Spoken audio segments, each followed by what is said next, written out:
Mataji, we are chanting still.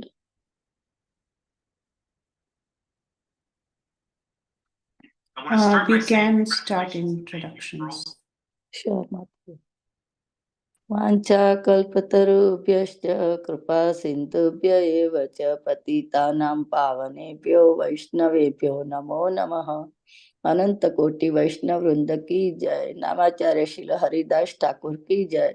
प्रेम से कहो श्री कृष्ण चैतन्य प्रभु नित्यानंदा श्री अद्वैत गदाधर श्रीवासादि गौर भक्त वृंद की जय। श्रील प्रभुपाद की जय। श्री गुरु महाराज की जय। All glories to the assembled devotees. Please accept my humble obeisances. This is Yashomati Priya Devi Dasi from Chicago, welcoming all of you to the mid-morning japa session. I thank all of you for attending this session and giving your beautiful association and time. Please forgive me for interrupting your ecstatic chanting. Let us move to our next part of the session, which is the beloved Lord bound by Radhika's love. Today's session is 7, and before we start our session, very beautiful session, I know who will have joined the call this morning. Hare Krishna Mataji, Dandvat Pranam, all glories to Srila Prabhupada. This is Neetu from Baltimore. Hare Krishna Neetu Mataji, Dandvat Pranam, all glories to Srila Prabhupada, all glories to Sri Guru Maharaj, and all glories to Sri Guru and Sri Gauranga. Thank you very much, Mataji, for joining every single day and giving your beautiful association, Mataji. Hare Krishna.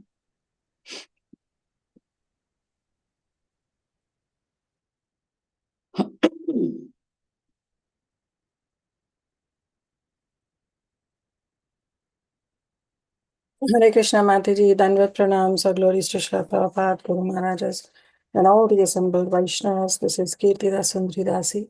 And thank you so much, Mataji, for the very nice recitation. Hare Krishna.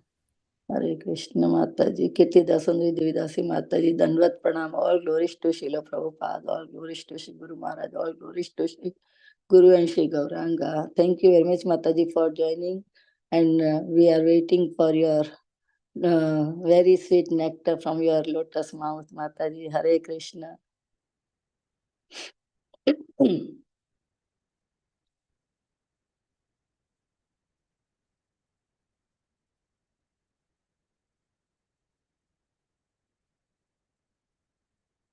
Is there anybody else who would like to introduce themselves? Hare Krishna, Yashamati Mataji, thank you so much for that beautiful recitation of Bhagavad Gita. This is Preeti Vilasni Devidasi from Atlanta, Georgia. Thank you for your warm welcoming, Mataji. Hare Krishna, Priti Vilasini Devidasi Mataji, Dandvat Pranam, all glories to Srila Prabhupada, all glories to Sri Guru Maharaj, all glories to Sri Guru and Sri Gauranga. Thank you very much, Mataji, for joining and for your beautiful services to Bhakti Sangha every single time. Hare Krishna.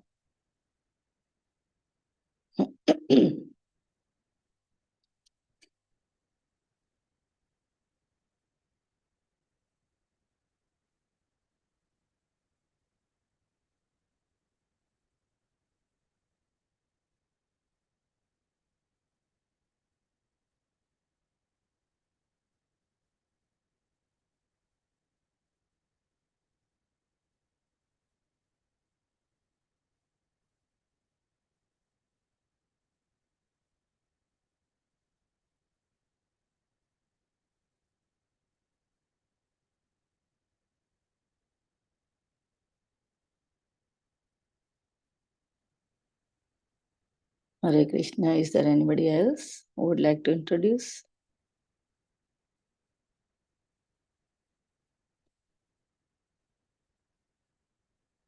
Hare Krishna, Shrimati Mataji, please accept my humble obeisances. All glories to Srila Prabhupada, all glories to Srila Gurudev. This is Chinmay Vrajapriya Devi Dasi from Charlotte.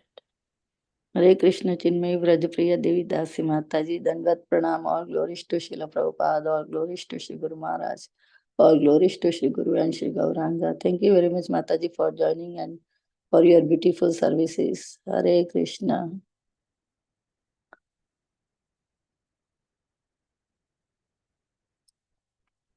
So, welcome to Bhakti Sangha Japa Group, Bhakti Sangha Japa Group. Today, before we start our session, I would like to read Srila Prabhupada's quote.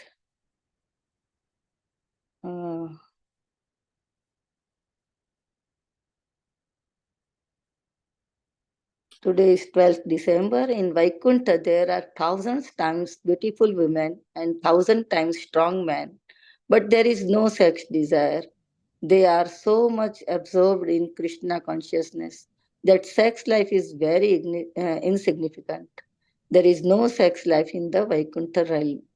Vrindavan, December 12, 1975. Jagat Guru Srila Prabhupada Maharaj Ki Jai.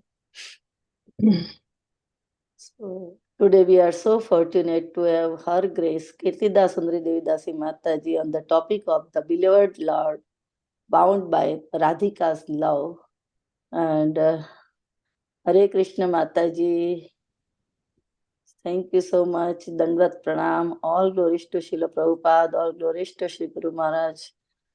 Thanks for giving your very, very valuable time and association to this morning to us and enlightening us on these beautiful, sweet times, sweet pastime of Krishna.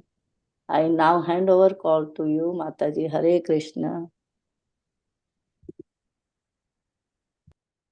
Hare Krishna Mataji. Thank you so much, Yashomati Mataji, for your very, very sweet welcome. And hope I can be of any use to the words that you have expressed. I don't know whether I'm able to do justice to all these Damodarashtakam verses. They are really very deep verses. Thank you so much for your very warm welcome. Thank you, dear devotees, for joining us. So we will start with our invocation prayers and then we will move ahead. ॐ अज्ञानतिमिरन्धस्य ज्ञानाञ्जनशलाकया चक्षुरुन्मिलितं येन तस्मै श्रीगुरुवे नमः। श्रीचैतन्यमनोभीष्टं स्थापितं येन भूतले स्वयं रूप कदा मह्यं ददाति स्वपदान्तिकं।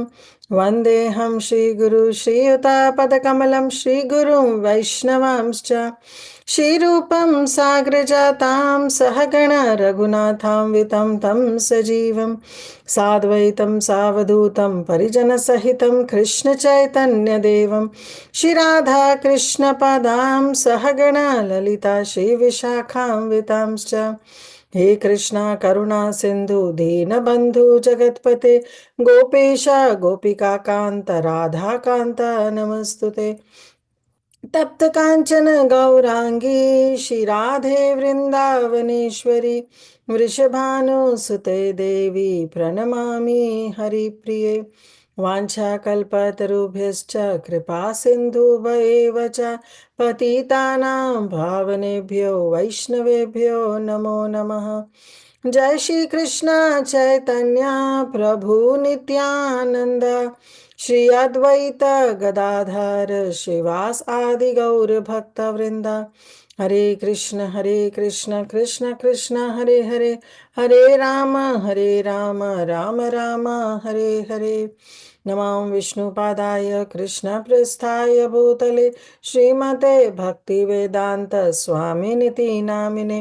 नमस्ते सारस्वते देवे गौरवाणी प्रचारिणे निर्विशेष शून्यवादी पाश्चात्य देशतारिणे। गुरुवे गौरचंद्राय राधिकाय तदालय कृष्णाय कृष्ण भक्ताय तद्भक्ताय नमो नमः। आनंद लीलामय विग्रहाय हेमाभदिव्य छवि सुंदराय तस्मै महाप्रेम रस प्रदाय चैतन्य चंद्राय नमो नमस्ते। चैतन्य चंद्राय नमो नमस्ते। चैतन्य चंद्राय नमो नमस्ते। मुखं करोति वाचालं पंगुं लंगायते गिरिं यत्कृपहातं हम वन्दे श्रीगुरुदीनतारिणं परमानंद माधवं श्रीकृष्ण चैतन्य ईश्वरम्। Hare Krishna. So we will sing the pranam mantra last time for this session because today will be the last session. So this is the pranam mantra for Shri Radha Damodar. So next time whenever we visit Sri Vrindavan Dham and we stand in front of Shri Radha Damodar in Vrindavan, then at least we can memorize this verse so that we can say it in front of Shri Radha Damodar for their pleasure. अङ्गश्यामलिमाछटाभिरभितो मन्दीकृतेन्दीवरम् जाड्यं जागुडरोचिषं विदततं पट्टाम्बरस्य Shriya वृन्दारण्यविलासिनं मृदिलसत् दामोभिरामोदरम् राधास्कन्दनिवेशितोज्ज्वलभुजं ध्यायेमदामोदरम्.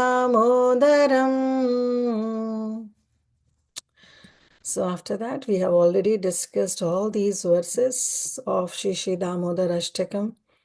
And today is the final session where we'll be reciting the verse number 8, which is the most sweetest of the entire 8 verses of Shri Damodar Ashtakam. Namaste Studamne Spurabdiptidamne त्वदीयोदरायाथ विश्वस्य धाम्ने नमो राधिकायाय त्वदीयाय प्रियाय नमो नन्तलीलाय देवाय तुभ्यम्. Yashomati Mataji, can you read the translation? Sure, Mataji. O Damodar, I offer my respectful obeisances to the celebrated rope binding your belly, for it is an abode of brilliant effulgence. I offer my respectful obeisances to your belly, which supports the entire universe of moving and non-moving entities. I offer my respectful obeisances again and again to Srimati Radhika, your most beloved, and I offer my respectful obeisances to you, my divine Lord, who performs unlimited transcendental pastimes. Hare Thank you. Krishna Mataji. Thank you, Mataji. Okay, so this is the Ashtakam that we sing in the month of Kartik. As per Gaudiya Vaishnavas, Kartik was ended way back, but we are still discussing this Damodar Ashtakam because we want to discuss in great detail. So we were taking every week one verse. And Srila Prabhupada said that this is not just for the Kartik month, but we can sing this Damodar Ashtakam every day because these are the beautiful prayers of Sri Satyavrat Muni, who started with Dasya Bhav and want to perform only the Vaidi Bhakti, and one of the limb of Vaidi Bhakti, that is Vandanam. He only wants to perform Vandanam. But then slowly and gradually getting in the mood of Rajvasis and getting the association of Rajvasis, he was somehow attracted to the form of Shri Krishna as Bal Gopal. And he was attracted to Mother Yashoda. So from Dasyarati, he went to Vatsalyarati.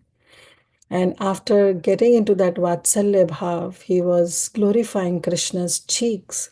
He was glorifying that how these beautiful, lovely cheeks have been kissed by Shri Yashoda, by Srimati Yashoda Maharani. And therefore, he also had this desire that if he also can somehow embrace Shri Damodar, embrace this little baby form of Shri Krishna, and kiss his lotus cheeks. But then slowly and gradually, he decided that, well, how can I even ask for such benediction when I'm still on that Vaidi Bhakti, on the path of Vaidi Bhakti where I have not even got purified. My mind is still contaminated. And thus he says, O Damodar, I only want that this form of yours be ever present in front of my mind. And he glorified that how first the mind has to get purified. Because if the mind is not conscious of Krishna, then no matter if we sit for hours and hours in hearing Krishna Katha, or we stand in front of the temple deities for hours and hours, watching and staring at the deities, but if our mind is not there, then of course there is no use. Yes, I'm not saying it's 100% wrong, but at least the highest benediction, the highest perfection will not be achieved if our mind is not into it. So it is very important that we have to make our mind to be a controlled mind. And in Bhagavad Gita, Krishna has already said that a controlled mind is always the best friend, and an uncontrolled mind is the worst enemy of the soul. So, reflecting on these points, then Satyavrat Muni said, no, I want to have your darshan, mana avrishtam, you have to come in my mind. And that too, not only once, but constantly, I want to see you. I want to have your darshan in my mind, so that my mind is always and 100% absorbed in your consciousness. After that, gradually, then Satyavrat Muni says, yes, it is important. But now, O Damodar, seeing you, having your darshan in my mind, now somehow I'm getting greedy to see you face to face. And then he said, oh Lord, again I feel myself so ineligible that I just cannot ask this benediction that please come in front of me. But then Satyavrat Muni remembered that how Krishna has so many unlimited qualities he has, but the epitome of all those good qualities is his Bhakta Vatsalyata, that he always comes controlled in the desire of his devotees. Though Krishna is Swarat, but he always comes in control of his dear devotees. So, reflecting again on this point, he said, well, now I got a loophole. And then he praised that, oh Krishna, you liberated Nalakuvera and Manigreva, the sons of Kuvera. And they were not even aspiring for Prema Bhakti. They were totally into those sense gratification where they were intoxicated with their wealth, with their position, with their prestige. And therefore, and they neglected Narada Muni. But how sweet are your devotees that they, even when they curse, that it becomes a blessing in disguise. And just to fulfill the words of your dear devotee Narada, you yourself were bound by Mother Yashoda. But you thought that, okay, let me be bound, but I should free others. Just because your Narad Muni, your dear devotee Narad Muni has promised that you will be liberated by Krishna. So, O Krishna, you liberated those two Arjuna trees, and Nalakuvera and Manikrova were out of those entanglement. But then you said that go back to the spiritual world. You give them prema bhakti also. So because you have this quality of bhakta vatsalyata, I hold on to this point, and oh Krishna, I also says that please give me prema bhakti. Somehow bestow this prema bhakti on me so that I may also get this prema bhakti. But then Krishna asked, oh Satyavrat Muni, prema bhakti doesn't mean that you will be out of this cycle of birth and death. Prema bhakti means that maybe you are still in this material world. Then what if you are again entangled? Then why don't you ask liberation also? See, I gave prema bhakti, I gave them bhakti to Nalakuvera and Manigreva, but actually they want moksha only. They want to be liberated. But out of my magnanimous nature, I gave them prema bhakti and told them to go to the spiritual world, where they took the position of Madhukanta and Snigdhakanta. Until date, they are reciting these beautiful childhood pastimes to gopis and to Nand Maharaj. But still, you should take liberation. And then he says, Na moksham. I don't want moksha, Krishna. I don't want moksha because I just want to be in association of you and of your dear devotees. So yes, they were aspiring, but that's not my aspiration. I am okay. I am okay to suffer in this material world with all my karmic reactions. But the only thing I want, that no matter what my karmic reactions is, never keep me away from your lotus feet or from the lotus feet of your dear devotees. I should always stay in their home, no matter in what species I may take birth, but I should always be in the association of your dear devotees. So I only long for prema bhakti. I don't want anything. And then Satyavrat Muni realizes that, see, this is Sri Bhagavan who has never allowed himself to be bound in any other incarnations. In any other incarnations, if you see, nobody can bound Krishna. Nobody can bound Supreme Lord. Forget about Krishna, even Balaram, who was living in Vraja, he was also absorbed in so many human like pastimes, but he never allowed that anybody can bind Balaram. Yet, that Supreme Lord, who is the Lord of Balaram, who is the Lord of all lords, that Rajendra Nandan Shri Krishna, who is the son of Mother Yashoda and Nanda, was bound by the rope of mother's affection. So, this is the point that is hammering Satyavrat Muni time and again. And he said, well, this is the most beautiful point, most beautiful pastime that I could ever reflect upon, because it's so hard to bind Krishna. And we have seen in the entire series of Damodar Ashtakam that how Mother Yashoda was also struggling hard to bind Krishna, but she was not able to. Therefore, he says that this rope is actually not the material rope which is made up of material substance, but this rope is actually the rope of mother's affection, her vatsalya prem towards Krishna. So definitely this rope is also not an ordinary string. We cannot uh, judge this rope also to be considering it to be some material object. It is actually the direct embodiment of Srimati Yashoda Rani's material affection.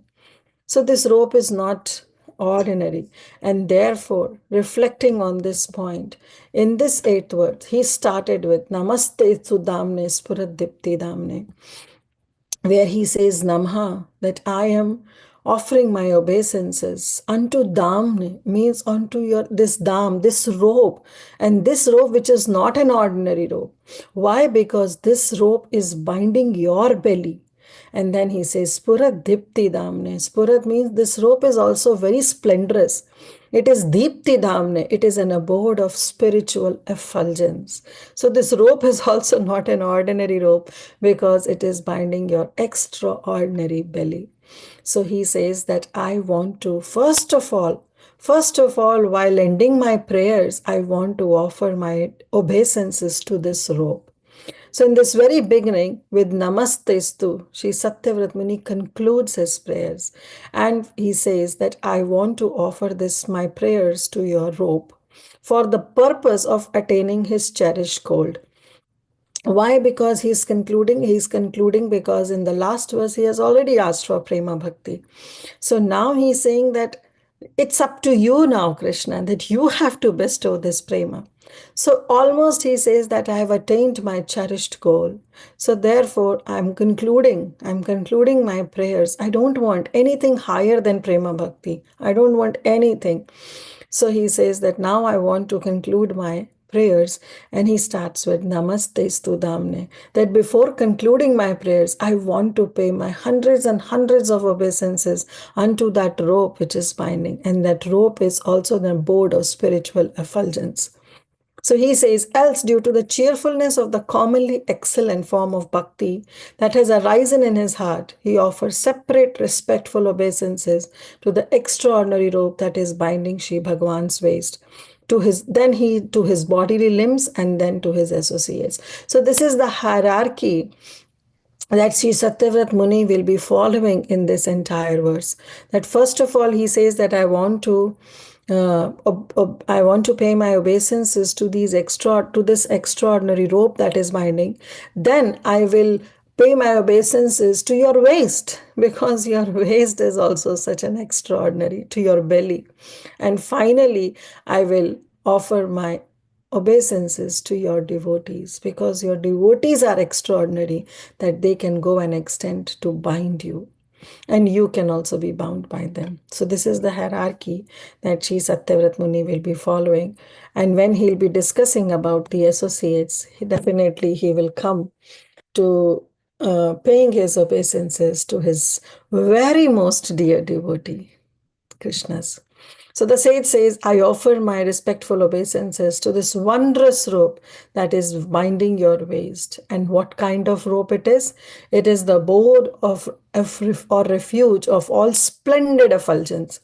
Here he intends to establish that because this rope is also replete with unlimited effulgence, this extraordinary rope consists of the very nature of concentrated Brahma.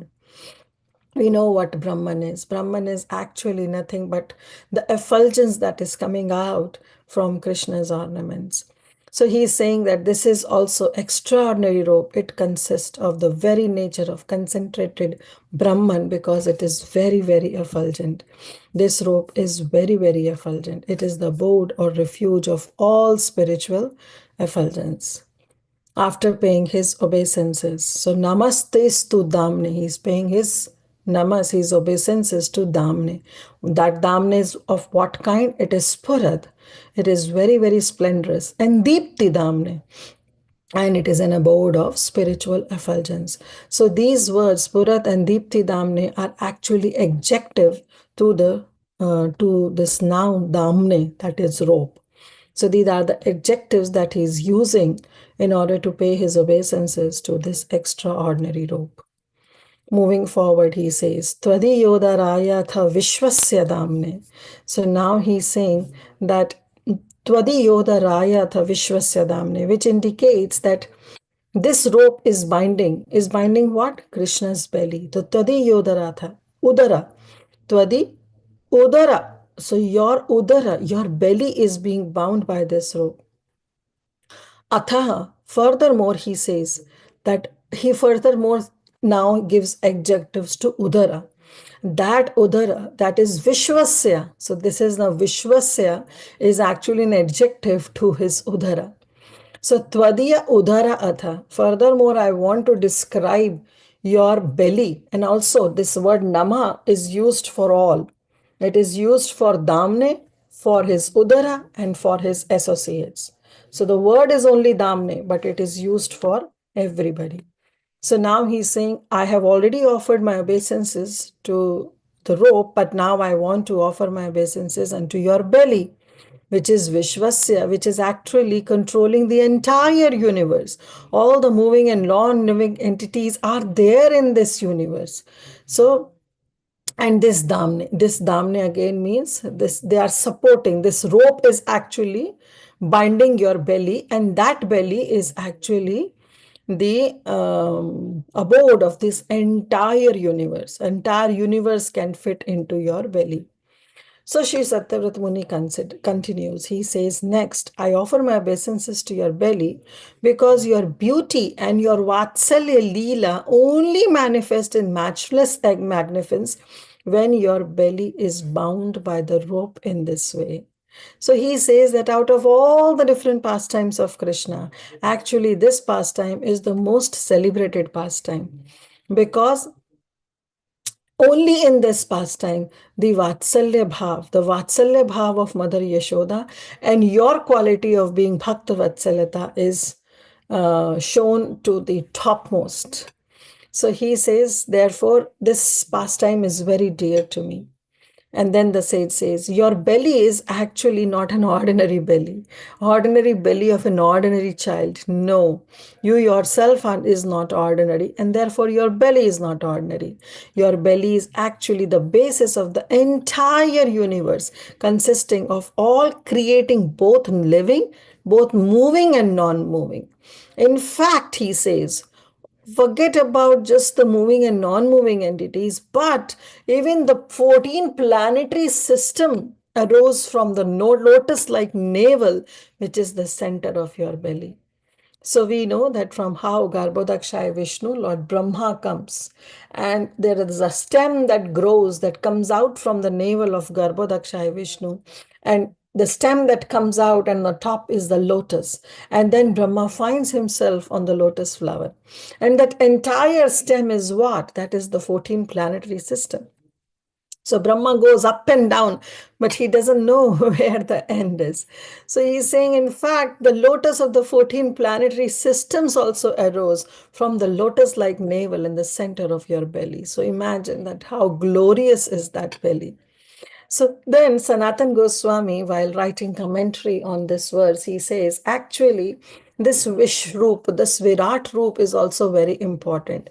Though we devotees don't much contemplate on that Virat Roop of Lord Sri Krishna, but he says that this Vishwaroop, this Virat Roop, Krishna himself has showed to Mother Yashoda, his Vishwaroop, his universal form, while enchanting his childhood pastimes in Vrindavan.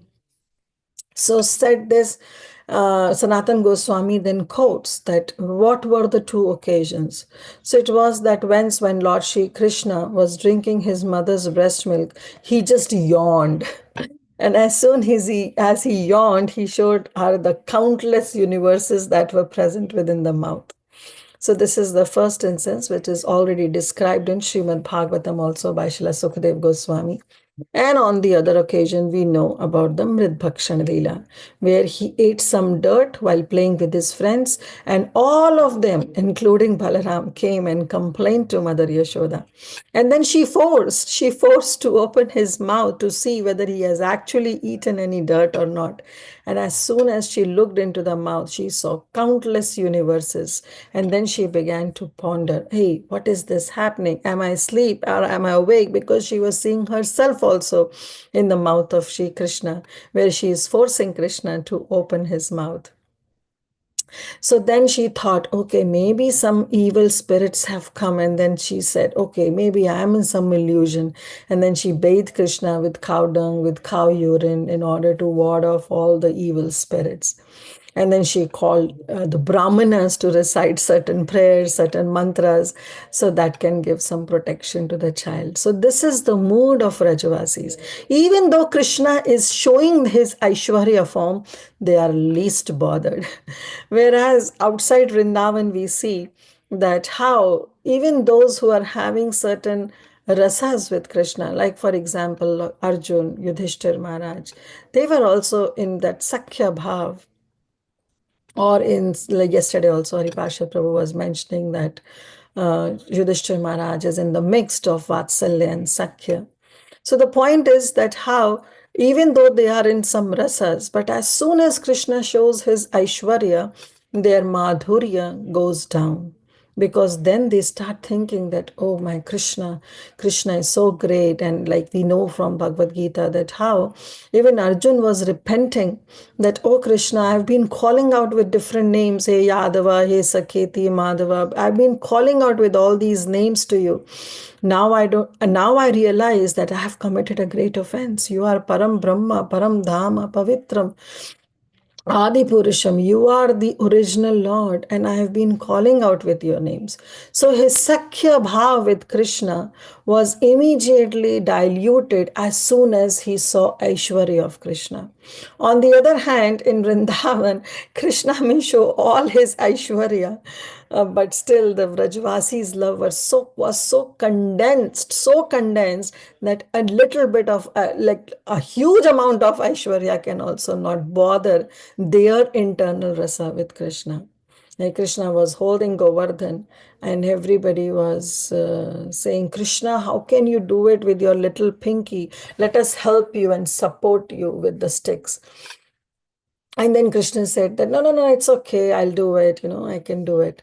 Then the Vrajvasi says, no, how can you do it? You're just a small child. They were at least how they were not even thinking that forget about supporting Govardhan. Krishna all by himself lifted Govardhan from this earth. But as soon as the Vrajvasis, they start putting the sticks, and then they were saying that actually it is our stick that is holding Krishna. So don't worry. Don't think the entire weight is on your finger. No, don't think that. We are all helping you. We are united with you and we are supporting you. And Krishna says, oh, really? And then he puts just little bit down, his finger, and the Govardhan started shaking and all the Vrajvasis, their sticks broke and then Krishna said, now you realize? Yeah, they realized, but then still they were not into that, oh Krishna, you are Bhagavan, you can do anything. No, still Madhumangal said, well, you are still able to hold because I have been chanting my Gayatri properly. And because of my Brahmanical things is because of which I have been following this Brahminical culture so wonderfully and so diligently, and therefore because of the power of those Brahminical values you are able to hold. So n number of reasons they will give, but they will never mix their love with the Aishwarya, seeing the Aishwarya form. So similarly, if when Mother Yashoda saw this universal form, she said, oh, maybe some evil spirits are hovering over my child. So let me just bathe him with cow dung and cow urine in order to ward off all the evil spirits. She was also not disturbed by seeing the Aishwarya of Krishna. So that Krishna, who actually blesses all the inhabitants of all the three worlds, was now being blessed by Mother Yashoda when she was bathing him with cow dung and cow urine. So this is the mood of Rajvasis Madhurya Bhav, in their own Bhav, whether it's Sakhya, Vatsalya or Madhurya. So this is the two occasions when he saw, and then Satyavrat Muni declares that by binding Sri Krishna, Sri Yashoda had in fact brought the entire cosmos under her control. So imagine when their entire cosmos in the belly of Krishna and Mother Yashoda was able to bind that belly, that itself means that she was able to bring the entire cosmos under her control. So at that period of time, the entire cosmos was under the control of Mother Yashoda. So this is how Satyavrat Muni says. And after the sage offered his obeisances to the rope, he offers his obeisances to his belly, and thus implying that the rope is still resting there. And now he offered his obeisances to his associates. So see how hierarchy is going. First of all, he offered his obeisances to rope, then to the belly, and now he will be offering his obeisances to Srimati Radharani. He's saying, Tamu namo radhikai tvadiya priyayai. So Namha, again, I bow down. Radhika unto Srimati Radharani. That Srimati Radharani who is Tvadiya Priyayai, who is your most beloved. So at this point, Satyavrat Muni understands that it's only by the mercy of Sri Bhagavan's loved ones can he attain his cherished goal, and that which cannot even conceive of. So yes, Prema Bhakti, if any sadhaka is aspiring, that can only be achieved by the mercy of devotees. So if we are able to please Vaishnavas, if we are able to please Krishna's dear associates, then yes, we can even long for Prema Bhakti. Otherwise, it is inconceivable to conceive, to even conceptualize this idea of getting Prema Bhakti. So Satyavrat Muni, though he was praying and he was giving the example of Narad Muni, and he said that you bestowed, because of the mercy of Narad Muni, you also bestowed that Prema Bhakti to the sons of Kuvera. But then he realizes that where I am, what I should do, I cannot not just get Prema Bhakti like this, I have to do something. And therefore he said that no, it's impossible to get Prema Bhakti if we are still on the Vaidhi Bhakti. So if we are performing Vaidhi Bhakti, we cannot aspire for Prema Bhakti. To get Prema Bhakti, we have to transcend ourselves from Vaidhi Bhakti to Raganuga Bhakti, where we follow some Ragatmika Bhakta. And then we can even aspire to get Prema Bhakti. After that, we will get or not is again upon Krishna's desire. But the point is that to get this Prema Bhakti, we have to follow some Ragatmika Bhakta. We have to follow this Raganuga Bhakti only then. So it goes both way. Immediately jumping onto Raganuga Bhakti will also create Utpat. It says, Rupa Goswami says, right? What is that verse? Shruti Smriti Puranadi. If we just reject all these Shrutis, Smritis, Puranas, and then whimsically we try to follow some Ragatmika Bhakta, then it's going to create unnecessary utpat, unnecessary disturbance in the society. But if we just keep on performing Vaidhi Bhakti and don't even aspire to follow, to go under, to follow constantly under some direction of some Raganuga Bhakta, some Ragatmika Bhakta, then we cannot even aspire for Prema Bhakti. So yes, we should transcend ourselves, but not whimsically on our own, but by taking the guidance of Shri Guru. Only then it is possible.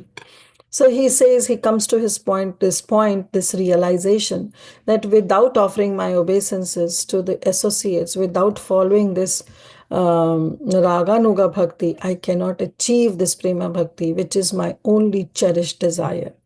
I cannot get it. So I have to follow some Ragatmika Bhakta.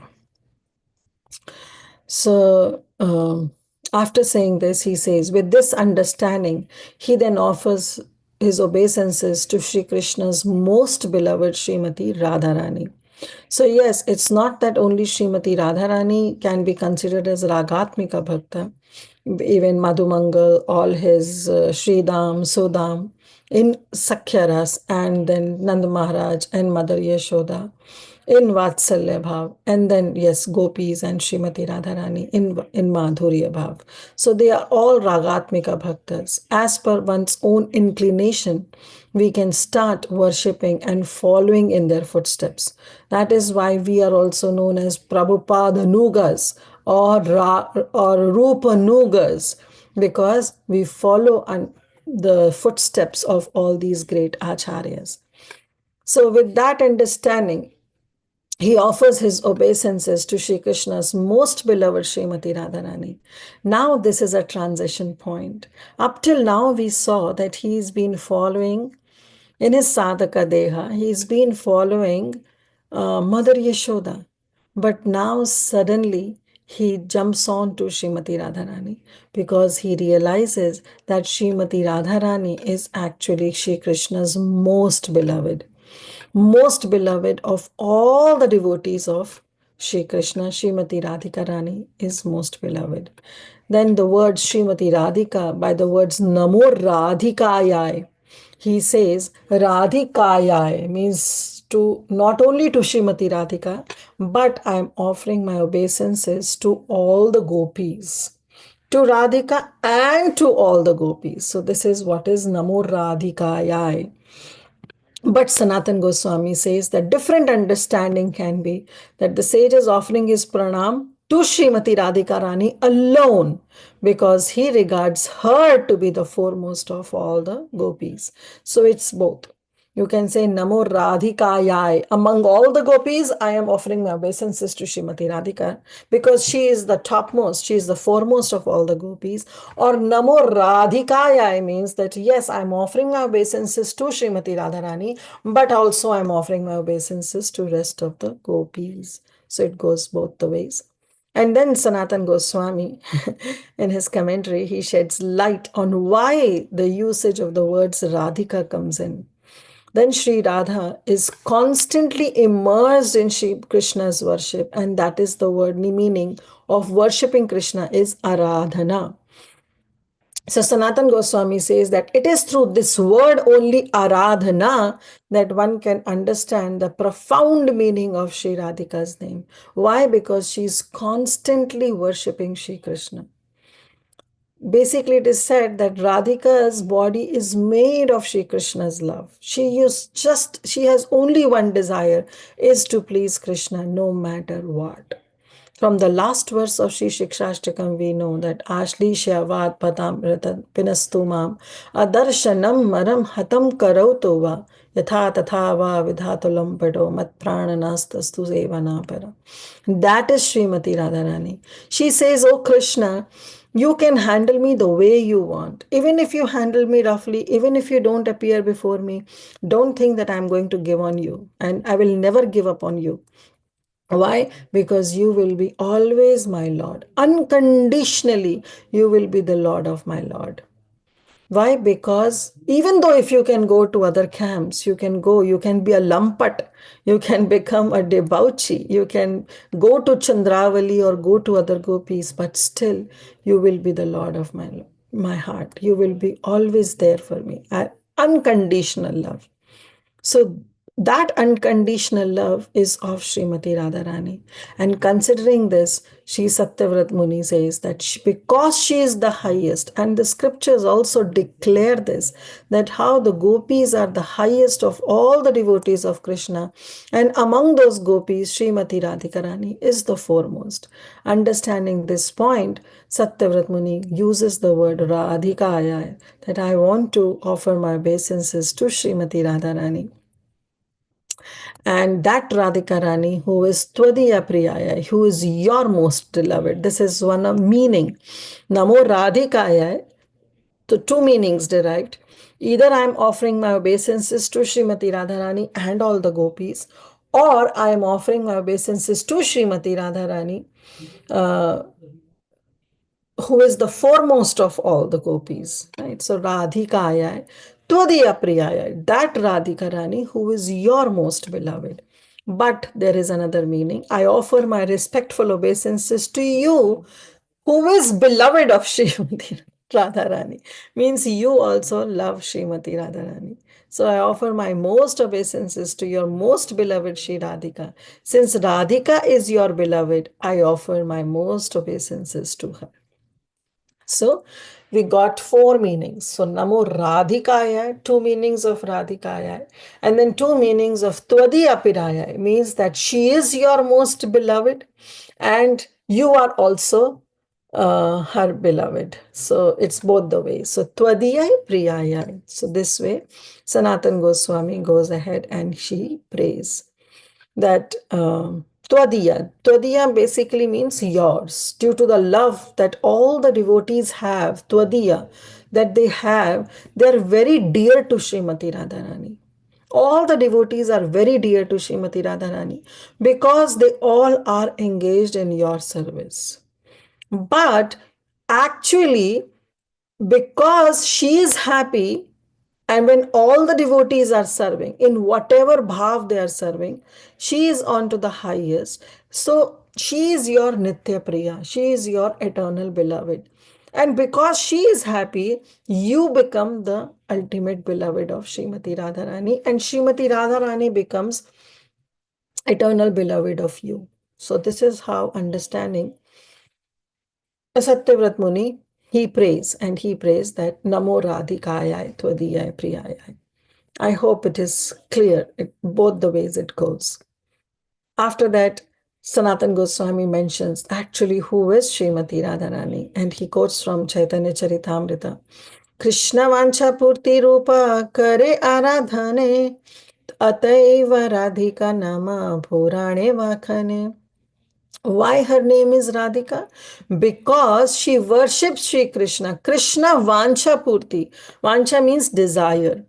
Krishna's desire, by fulfilling Krishna's desire, she always does Aradhana of Krishna. And because she is doing Aradhana of Krishna, she is being called as Radhika in all the Puranas. So this is the meaning of Srimati Radhika.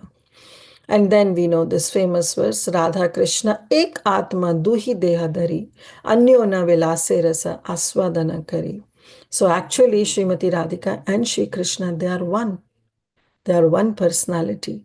But just to show or to enhance some pastimes, both Radha and Krishna, they are one Atma, Eka Atma, but they expand themselves into two. Duhi Dehadhari, Anyona Vilase Rasa Aswadana Kari. They are one soul, but they have manifested into two forms just to relish each other's love by performing various sweet pastimes. And when they both are separate, Srimati Radhika and Krishna, so for some pastimes only, they both Krishna and Radhika are one.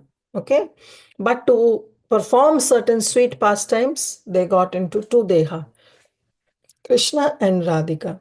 And then again to relish the love, they both again become one as Sri Chaitanya Mahaprabhu. So this is how we have to understand that actually they are non-different. We have to understand this. They are non-different. But to relish each other's love by performing various pastimes, they manifested in two forms. And out of those two forms, Srimati Radhika is much more, thousands and thousands of times much more magnanimous than Sri Krishna himself. And this is the reason, to understand her magnanimity, to understand her compassion, to understand her devotion, her love, Krishna was overwhelmed. And to understand, he came as Sri Chaitanya Mahaprabhu so that he can understand the mood of his dear devotee, that is Srimati Radhika Rani. Now, after explaining this, Sanatan Goswami explains what is the methodology of Raganuga Bhakti, how to perform this and how to follow this. So, in the 5th verse, we saw that how Satyavrat Muni's prayer, they were like he was noticing a very deep longing separation from Krishna.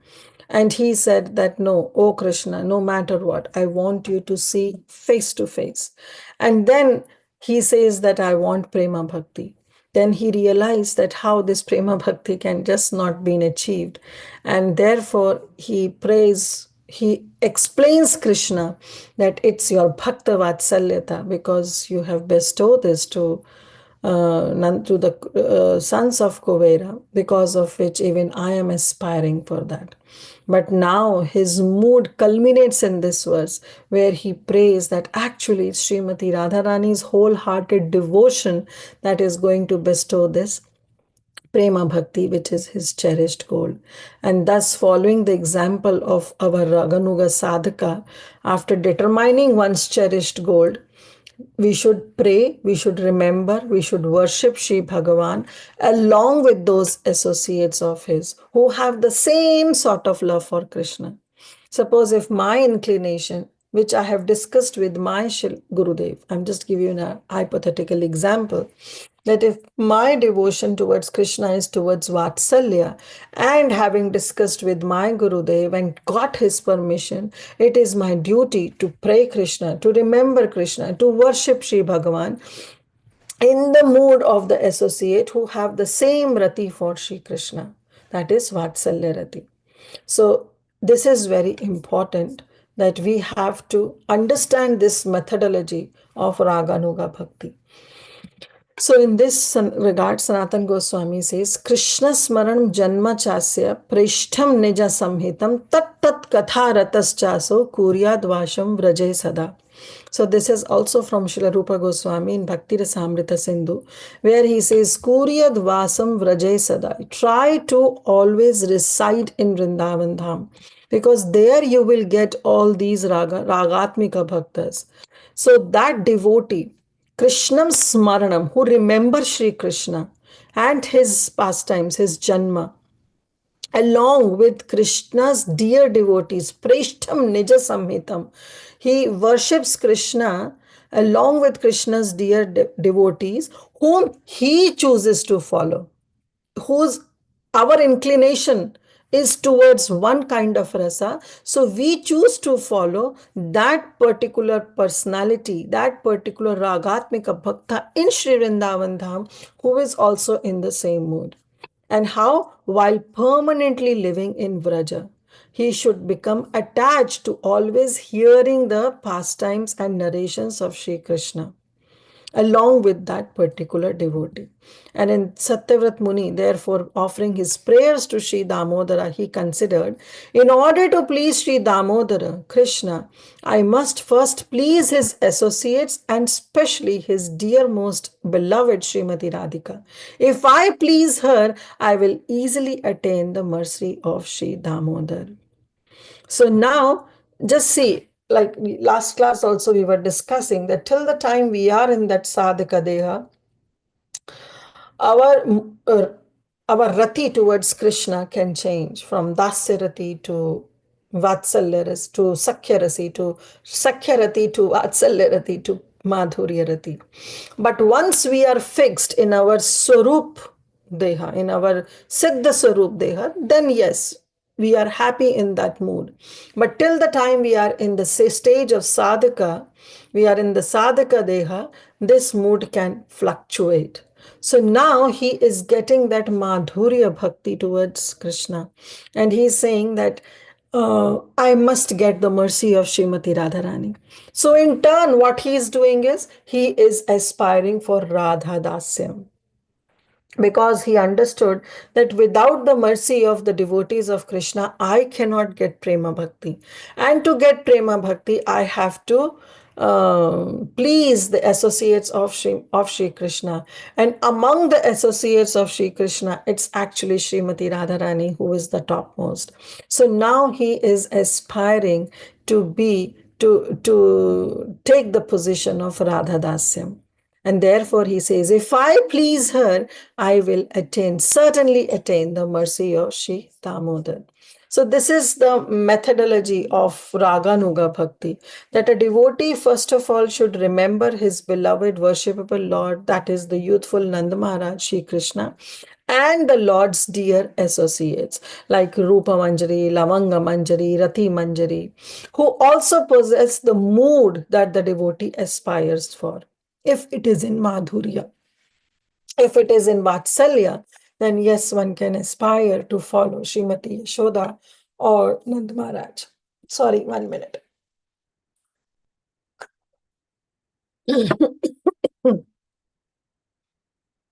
Sorry about that. And then what one should do? One should always reside forever in Vrindavan Dham, near Govardhan or Radha Kund, and so on. 1 minute.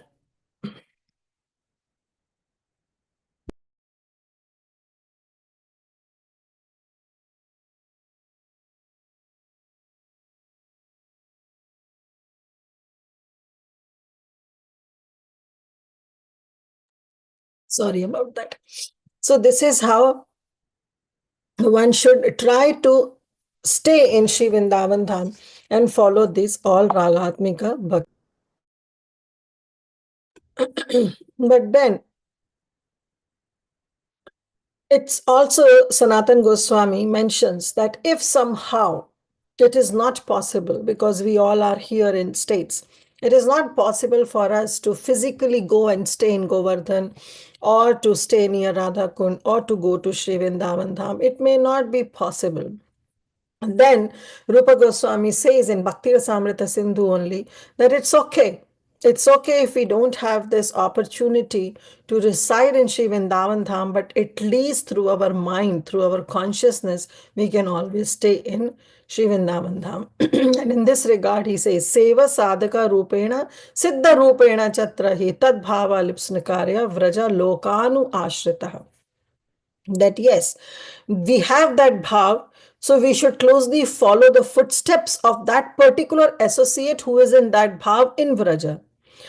And that too under the guidance of one spiritual master. So then in Seva Sadhaka Rupena and in Siddha Rupena, towards external and internally, we should follow that Ragatmika Bhakta, and then only we will be able to perfect our life. And then if we cannot do it physically, then at least mentally, the devotee should mentally serve Krishna, and do some manasa seva, do some manasi seva. That too through his sadhaka deha, one should perform his manasi seva so that he can attain some perfection in his siddha rupa. So, and that too under the guidance of all the Ragatmika Bhaktas. So, like if we are aspiring for Madhurya, then we should always seek guidance of Sri Lalita Devi, Sri Vishakha Devi. We should take guidance from the Manjaris like Sri Rupa Manjari, Sri Lavanga Manjari, Sri Nayana Manjari. There are so many manjaris, right? So we have to take guidance from all those manjaris, and with our physical body, we should perform that sadhana, and we should serve in their footsteps. Now, our parampara, where we see that all the Goswamis and all our predecessors acharyas, they were all manjaris. Okay, like Raghunath Das Goswami and we have Jiva Goswami, and we have Sanatan Goswami, Rupa Goswami. They were all in that Manjari Bhav, who were Radha Dasim, who were aspiring for being the maid servant of Srimati Radharani. And especially our mood where Chaitanya Mahaprabhu also came to bestow this Unnatujvala Rasa, to bestow this Madhurya Rasa. And then following in his footsteps, even the Rupa Goswami, who was Rupa Manjari, and he came and he was also a Manjari, and therefore he propagated the same mood. And following in his footsteps, even dear Srila Prabhupada, who also said that we are Rupanugas. So we are Rupanugas. We call ourselves to be Rupanugas. That means we are supposed to follow the footsteps of Sri Rupa Goswami, who is none other than Rupa Manjari in the spiritual world. So this is how, we have to see our inclination. And if we are in this Gaudiya Madhva Sampradaya, then Brahma Madhva Gaudiya Sampradaya, then yes, we are Rupanugas. And if we claim ourselves to be Rupanugas, then we should understand the mood of Srila Rupa Goswami. So last line he says, Namo Nanta Leelaya Devaya Tubhyam. So Namo again, respectful obeisances to his Ananta Leela. His Leelas are Ananta, right? So he says, Ananta Leela, to your unlimited pastimes, Devaya Tubhyam, I offer my respectful obeisances unto you, Tubhyam. And then he uses the word Devaya, unto you, O Divine Lord, I am offering my obeisances unto you and to your Ananta Leela, to your unlimited pastimes. Now, there is very much detailed that Sri Sanatan Goswami says, because he, of course, he has that adhikar of explaining, because he's none other than Lavanga Manjari. But Satyavrat Muni, his mood is that at the end of his prayers, Sri Satyavrat Muni wanted to describe Srimati Radhika's pastimes with Sri Krishna, such as Rasa Leela, which are most worshipful. Now one can understand that among Ananta Leelaya, there are Ananta Leela. So why only Rasa Leela? Why Sanatan Goswami is depicting the mood of Sri Satyavrat Muni, where he has transcended from Vatsalya to Madhurya, and now he's saying that I am among all those Ananta Leela, actually it's Rasa Leela which is most worshipable. So to that, Sanatan Goswami says that, however, recognizing that such pastimes are extremely confidential, because this Rasa Leela pastime is extremely confidential. So he did not describe them explicitly. He didn't mention about Rasa Leela. He just said Ananta Leela. This is a proverb that Sanatan Goswami says. That's a proverb. Madhurena samapyat, means everything should conclude sweetly. So he submitted his obeisances to Madhurya Ras through a slight hint with the words Namo Nanta Leelaya. Now we have Sanatan Goswami actually helped us to understand that how by just saying Namo Nanta Leelaya, Satyavrat Muni meant to say that I want to offer my obeisances to Rasa Leela, in that Madhurya Rati, in that Madhurya Rasa, how that hint is coming. So that Sanatan Goswami explains, and that we will see in a bit. And then Satyavrat Muni says Devaya. So I want to offering my obeisances to your unlimited pastimes. This is a plain translation. But Sanatan Goswami says that actually Satyavrat Muni doesn't explicitly says about the Rasa Leela pastime, because it is supposed to be kept very confidential. So how this Ananta Leela is actually Rasa Leela, that we will see. But then he says he says the word Devaya. So Devaya means that I offer my respectful obeisances to that playful divinity. And by mentioning Sri Krishna's divinity, because he is not an ordinary child, he is divine. So the sage implies that Sri Krishna's pastimes are also Devaya. So Sri Krishna is Deva because he is divine, and his Ananta Leela are also transcendental. They are also Devaya, right? So this is how Sanatan Goswami explains that when Satyavrat Muni is explaining Namo Ananta Leelaya Devaya Tubhyam, so he is saying that first of all, Krishna is also divine. But then this Devaya can also be taken as for Ananta Leelaya, because Ananta Leelas are also Devaya. They are also aprakrita, means they are also transcendental. They are not of this world. They are beyond. So Deva is derived from the word Div, divine, he who is ever rejoicing in playful sports. So Satyavat Muni is saying, O Deva, because you are eternally engaged in playful pastimes with Srimati Radhika, I offer my obeisances to you, who is the performer of unlimited pastimes, that is Ananta Leela. I offer my obeisances to each and every of your transcendental pastimes, because your pastimes are also divine. They are also Devaya. So I hope you got that, how he's Deva is used for Krishna also, and Devaya is also used for his Ananta Leela. So when he uses the word Devaya, actually it is the, I don't know whether I've explained that. Okay, let me see first what we have written this. So generally the statement Namo Nanta Leelaya is understood to offer, I offer my obeisances exclusively to Ananta Leela Bhagavan, that Lord Shri Krishna who perform his unlimited pastimes, his divine pastimes, and they have no end. His Leelas are Anant. Hari Ananta, Hari Katha Ananta. So his Leelas, his Kathas, they are pastimes, they are also Anant. They have also no end. But Sanatan Goswami reveals the confidential meaning of the verb phrase. He explains the sages is that the Satyavrat Muni, the sage, is actually offering his obeisances directly to Sri Rasalila. By saying Ananta Leelaya, he is saying that Satyavrat Muni is actually offering his obeisances to Rasalila. And the Ananta means which has no limit, no end, or in other words, it is eternal, it is unending, and it is innumerable. So this is the meaning of Ananta.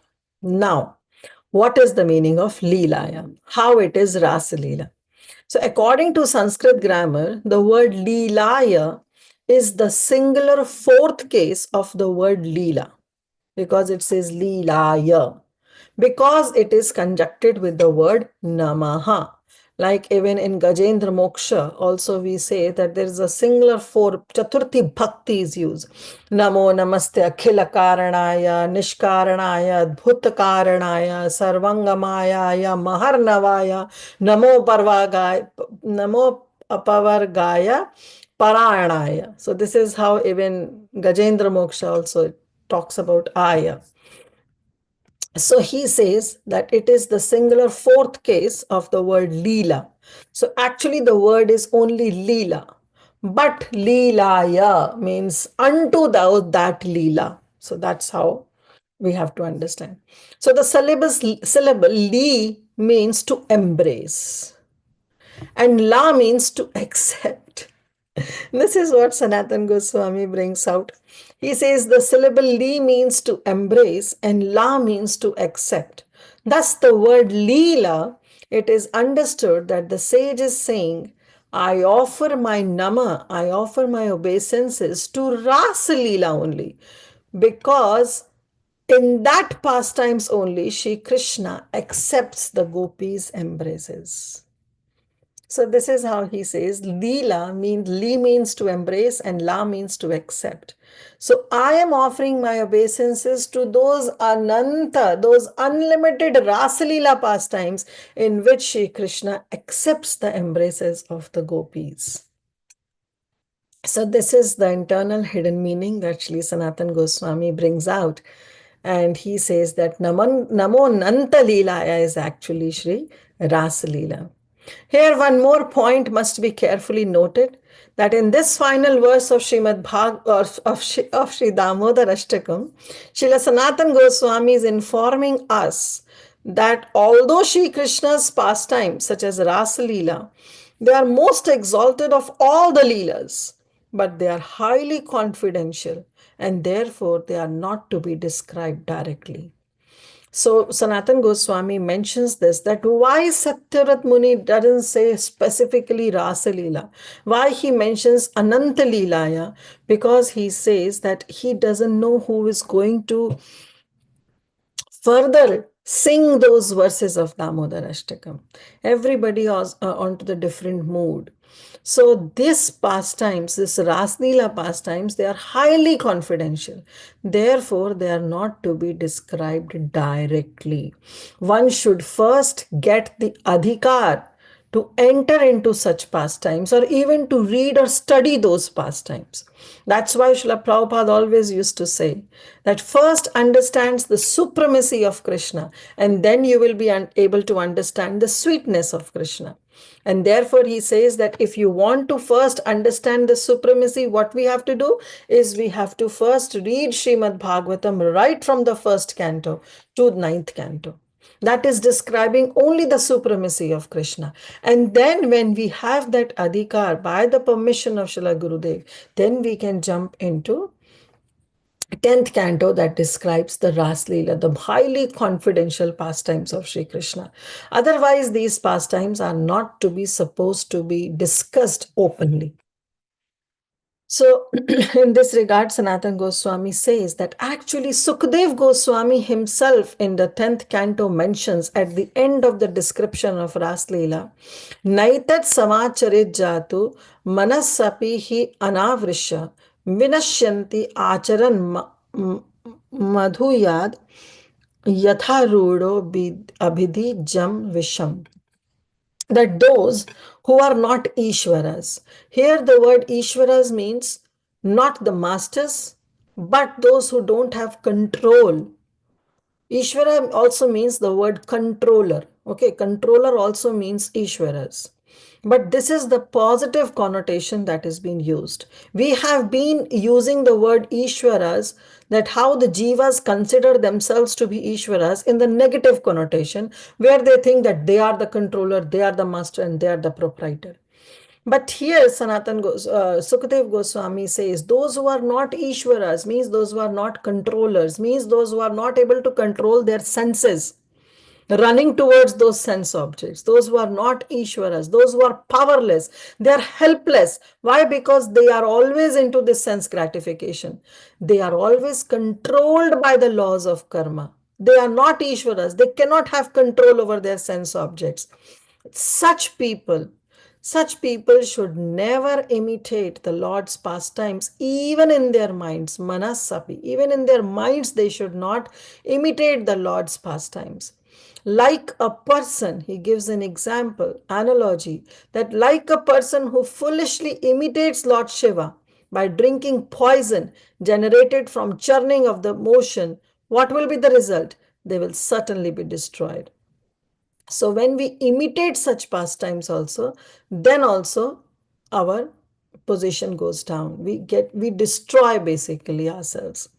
So this is how Sukdev Goswami also warns us that those who have no control over their senses, those who are simply helplessly just running behind all the three modes of material nature, those who are always under the control of laws of karma, they should never imitate Lord's pastimes, even in their minds. Since Rasa Leela is the crown jewel of all Sri Bhagwan's pastimes, the fruit of hearing about it, singing it, and remembering it is the crest jewel of all attainments. Prabhupada used to say that don't think that this Ras Leela is some pastime that happens between a material boy and a material girl. No, that is not what is Ras Leela. Ras Leela is actually the crown jewel of all Srimad Bhagavatam pastimes. And therefore, the fruit of hearing is also great. It is beyond of all attainments. But if we don't have that adhikar, however, if any ineligible person pretends to be extremely qualified and hears and sings Ras Leela, then that same Ras Leela will act as a poison for him, and he will immediately die. Because hearing and singing these pastimes, if they have no control over their senses, then such pastimes will arouse some lusty desires in their heart. That same pastime that destroys lust will arouse all those lusty desires if that person is ineligible, if that person is not an Ishvara, if that person is not able to control his or her senses. Then the same Ras Leela pastime, which is supposed to destroy all lusty desires, will act as poison, will act as halahal, and he will immediately die. Means his spiritual life will be doomed. That is, he will surely become entangled in the deadly grip of worldly life. Why? Because now those lusty desires will arouse, because he is not the controller. He is not able to control his sense objects. So therefore, time and again, our acharyas have mentioned that how we have to perform Vaidhi Bhakti. Through Damodar Ashtakam also we have realized from the very first verse that how first it is the Vaidhi Bhakti only that one has to follow. And that too, it starts only with Dasya Bhav. It starts with Dasya Bhav, and then slowly and gradually with the progression, then yes, one can achieve some kind of rati for Krishna, but it starts with Dasya Bhav, following all the Navaveda Bhakti, or at least one of all those Navaveda Bhakti. Because if we don't do so, then we will be simply entangled in the deadly grip of worldly life. And we ourselves, being present in this world, are pramana for this, that we have never ever realized. We are here in this world means that for time immemorial we have become the negative connotation of Ishwaras, of controllers, but we have never become the positive Ishwaras where we are able to control our senses. But now we have come in the touch of Sri Chaitanya Mahaprabhu's movement with the instructions of Srila Prabhupada and all our Guru Maharajas. So now at least we can become the right Ishwaras of controlling not the world, not the people, not becoming the Ishwara of our possessions, but become the Ishwara of our senses. We can become Goswamis, where we are able to control our senses. Okay, so this is how it's been explained. And then our Sanatan Goswami mentions this final prayer in his Tika, and this prayer is actually by Srila Raghunath Das Goswami, and he mentions this prayer in Vishakhananda Stotram. Now, we know that Raghunath Das Goswami is Rati Manjari, also known as Tulasi Manjari, and he is actually in the party of Vishakha Sakhi. So, Rupa Manjari is actually in the party of Lalita Sakhi. She works under the direction of Lalita Sakhi, whereas there are some Manjaris who work under the direction of Vishakha Sakhi. And Srila Raghunath Das Goswami, being Rati Manjari, is under the control or is in the party of Vishakha Sakhi. And therefore, and who is Vishakha? Vishakha Sakhi is actually they both, Rashimati Radharani and Vishakha Sakhi, they both were born on the same day. Not born, but they appeared on the same day. And that's why Radhika Ashtami is also, Radha Ashtami is also known as Vishakha Ashtami. So Raghunath Das Goswami actually offers this prayer in glorification of Srimati Radharani only, but he offers this glorification of Srimati Radharani, these prayers unto her mistress in the form of Rati Manjari. He offered these prayers unto her mistress, who is Vishakha Sakhi. And these prayers are very beautiful prayers. They are just simply glorifying Srimati Radharani's name, form, qualities, and different pastimes. So Sanatan Goswami says that it's our prayer, so sorry about it. So our prayer is also, our prayer should also be in the mood of the maidservant of Srimati Radharani, just like Satyavrat Muni. And he says, Bhajami Radham Arvinda Netram Smarami Radham Madhurasmatasyam Vadami Radham Karuna Bharadram Tato Maman Anyasyasti Gatir Nakapi. I worship Srimati Radharani, who was Bhajami Radham. I worship that Srimati Radharani. Arvinda Netram, who has the lotus eyes petal. Smarami Radham, I remember Srimati Radharani. Madhura Smitasyam, whose face is very sweetly and very sweet smile she has.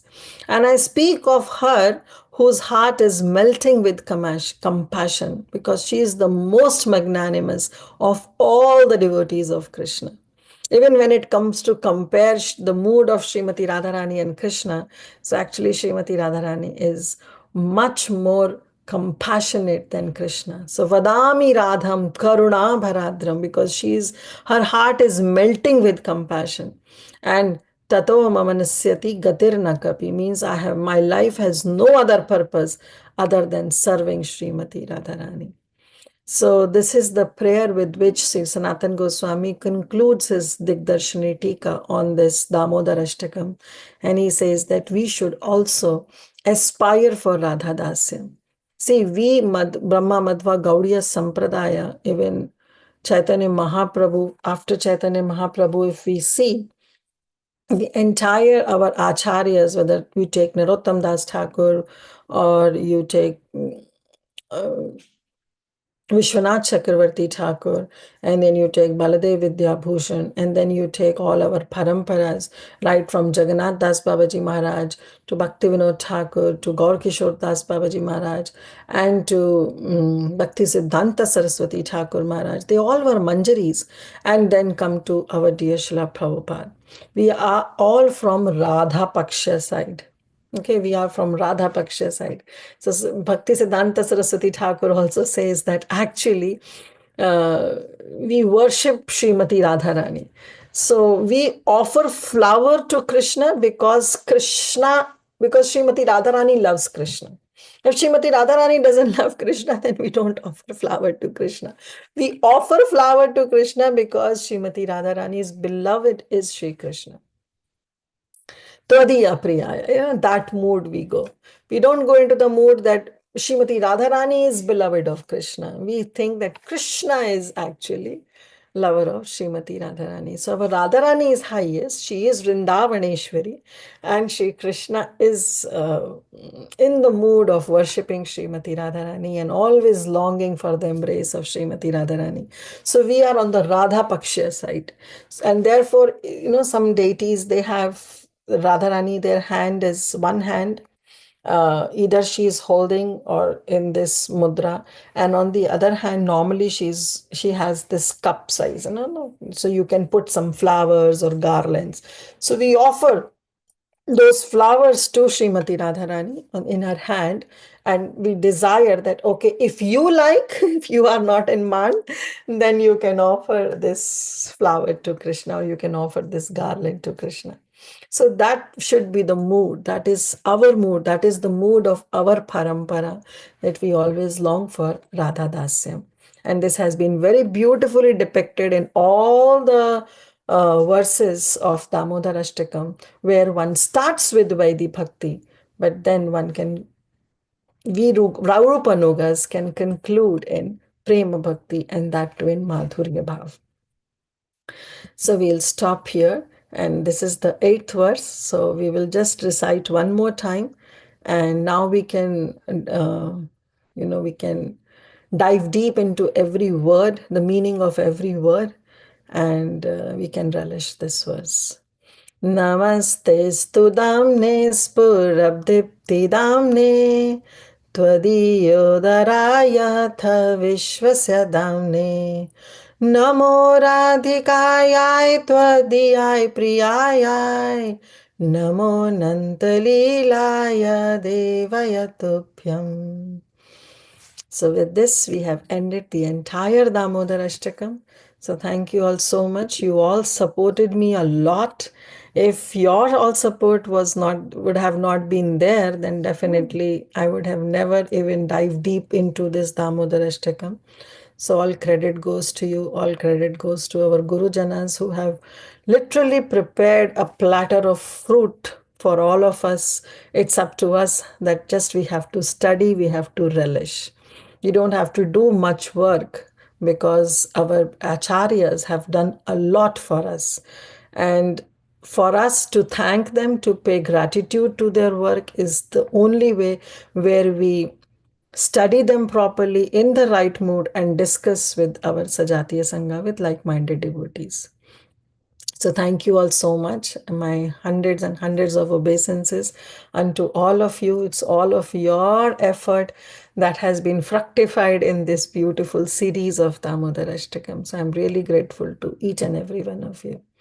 वाञ्छाकल्पतरुभ्यश्च कृपा सिन्धुभयेव च पतितानां पावनेभ्यो वैष्णवेभ्यो नमो नमः अनंत कोटि वैष्णव वृंद की जय all the assembled Vaishnavas की जय दामोदर अष्टकम की जय. And before I conclude, I have one thing to say that last time we were discussing, Preeti Vilasni Mataji asked that how this Satyavrat Muni is asking for Prema Bhakti, and then we see that Satyavrat Muni is born as Vaivasvata Manu. So I checked with His Grace Hari Parshad Prabhu because I couldn't find anyone else who can answer this question. And he said that he has never come across that this Satyavrat Muni who has written Damodar Ashtakam is the same Satyavrat Muni who became as Vaivasvata Manu. So he says that not only these two, but there are many Satyavrat Muni that has been described in our Shastras. So yes, this is a clear understanding that this Satyavrat Muni is totally different and he has different mood when he wrote this Damodar Ashtakam. Okay, so thank you all so much. We'll stop here.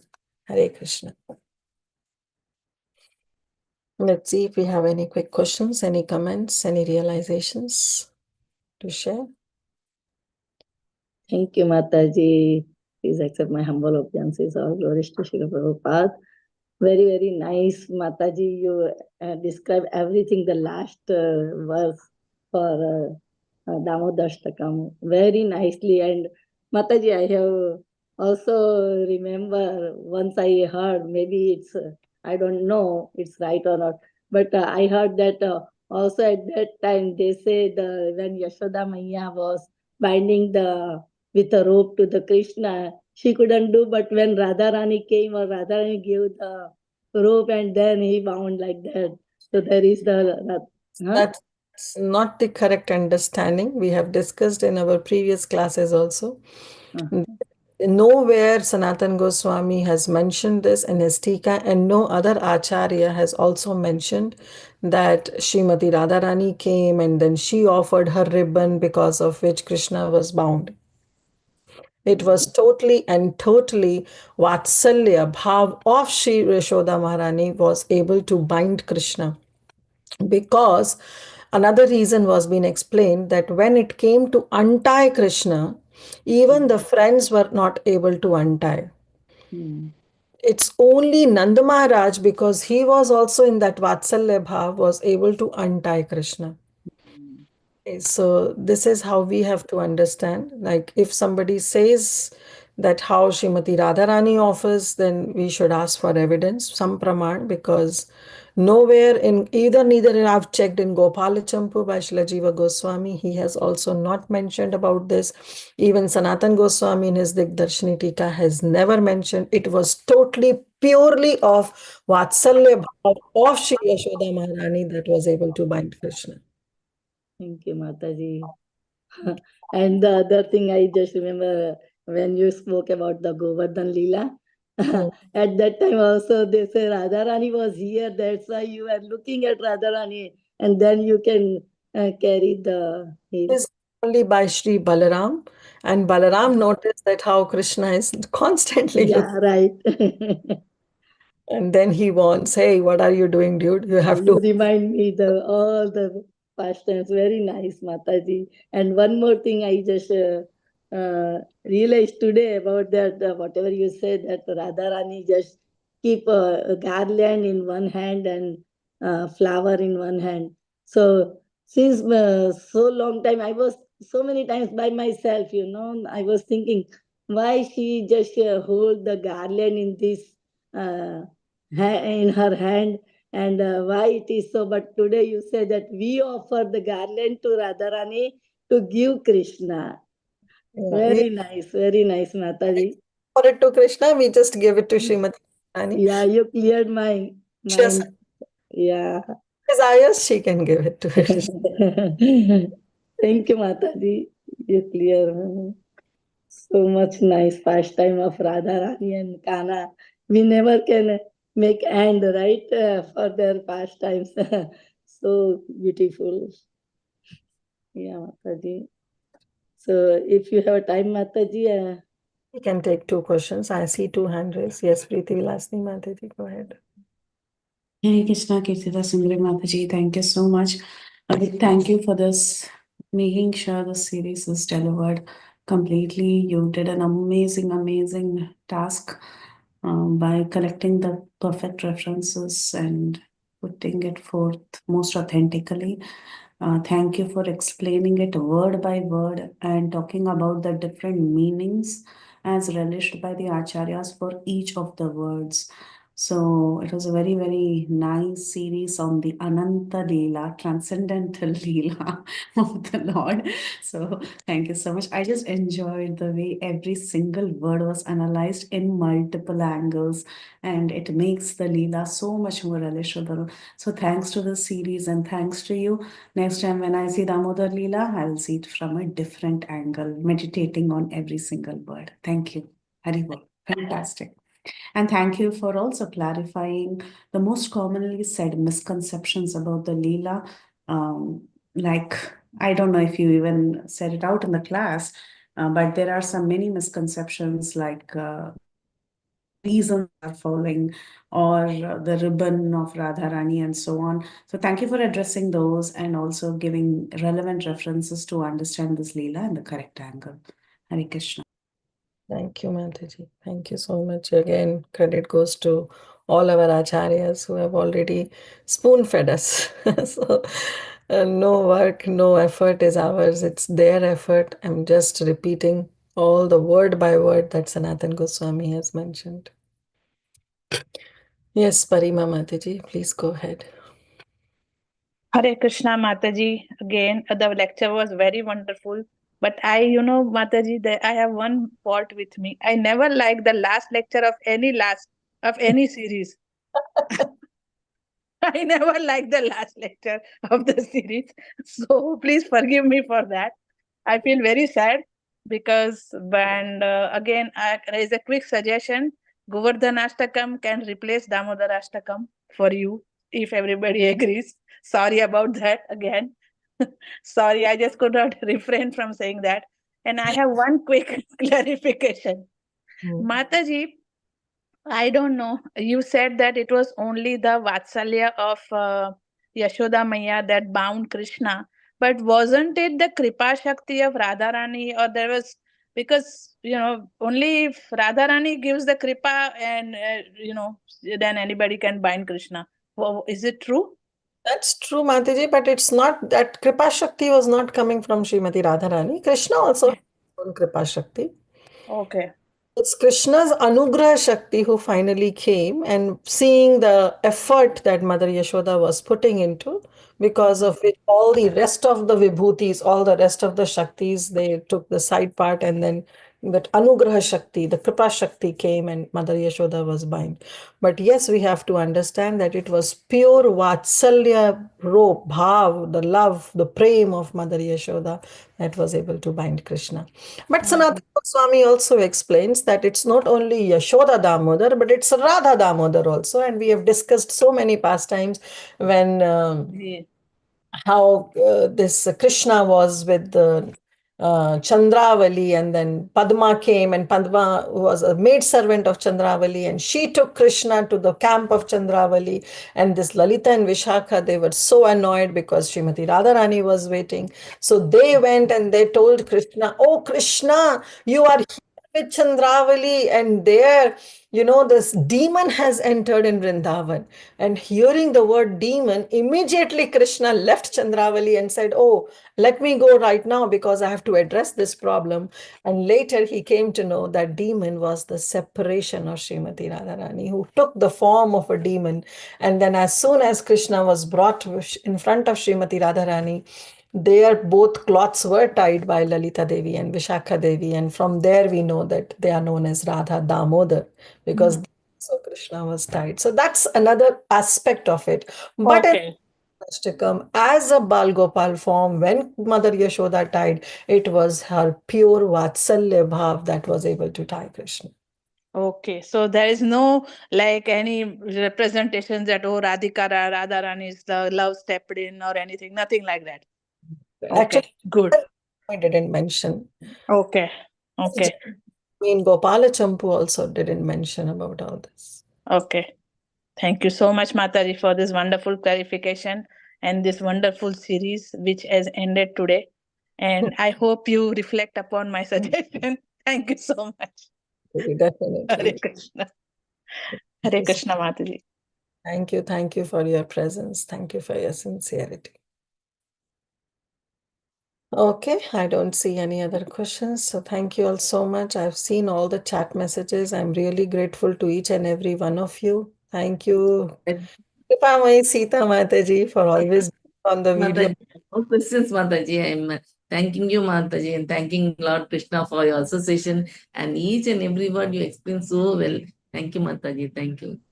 Thank you, Lord Mataji. Krishna bless you abundantly, Mataji. Thank Thank you, Mataji. This is the real outcome of you. Yes, Mataji.